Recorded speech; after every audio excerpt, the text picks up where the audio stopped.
It's a Tuesday. It's May 30th, 2023, your Day Weather Podcast, brought to you by Cowboy State Daily. Check them out at cowboystatedaily.com. Well, the weather pattern remains stuck.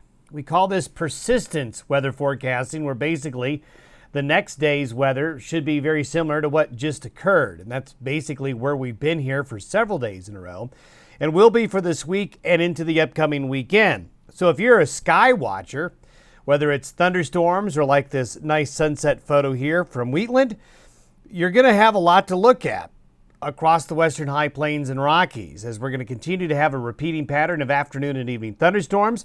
As the week progresses, later this week and towards the weekend, better chances for rain will fall western sides of the divide.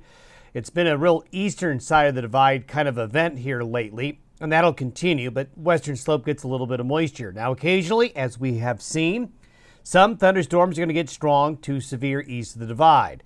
Heavy rain, hail, the biggest threat, possibly some isolated tornado activity, but heavy rain and hail probably the biggest concern, as the pattern essentially is just kind of stuck into gear.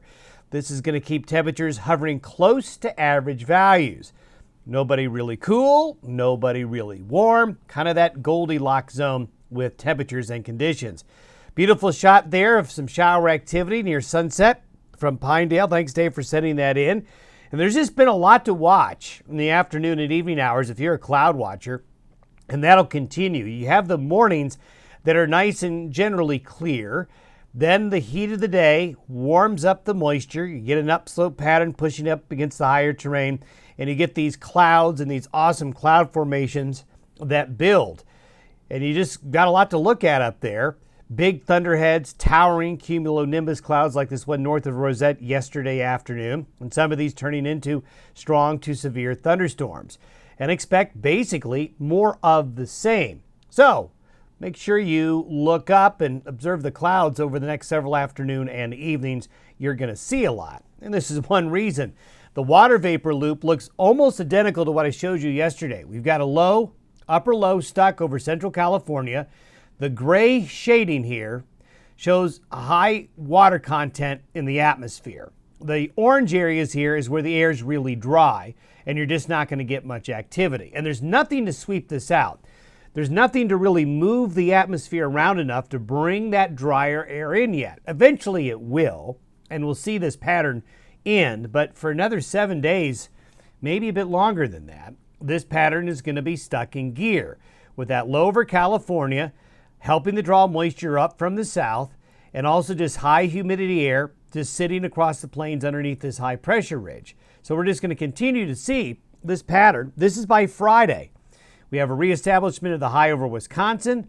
The counterclockwise flow brings moisture up, and the counterclockwise moisture around the low brings moisture up. And notice, and this has really been the trend, the showers and thunderstorms have wanted to be in this particular area right here, while east of this area, as I'll show you in a minute, it's just been extremely dry. So we have this very dry area here butting up against a very moist area here. There's really not much difference between the folks getting a lot of rain, and folks getting almost nothing.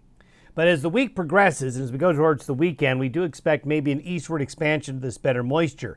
This is the precipitable water forecast by Thursday. Very deep moisture returns, especially those darker green and blue areas. And you're going to get very productive rain-producing showers and thunderstorms in this deep, moist air mass like this. And notice we're getting a little more green, a little more east, where they really need some rain, especially right here.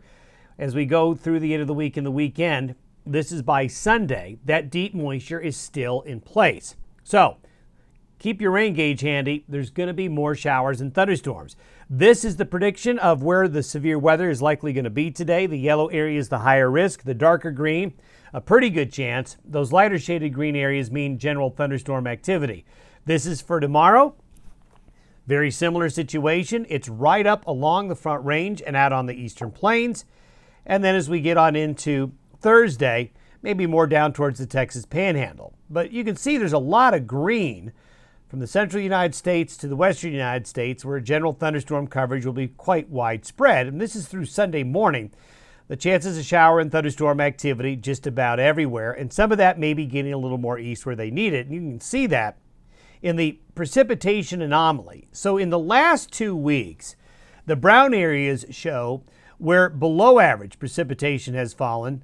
The green and the blue and the white means average or much above average. So we have this strip right here, this north-south strip, where the rain has just been very persistent. And that's one reason why these green and blue areas are showing up.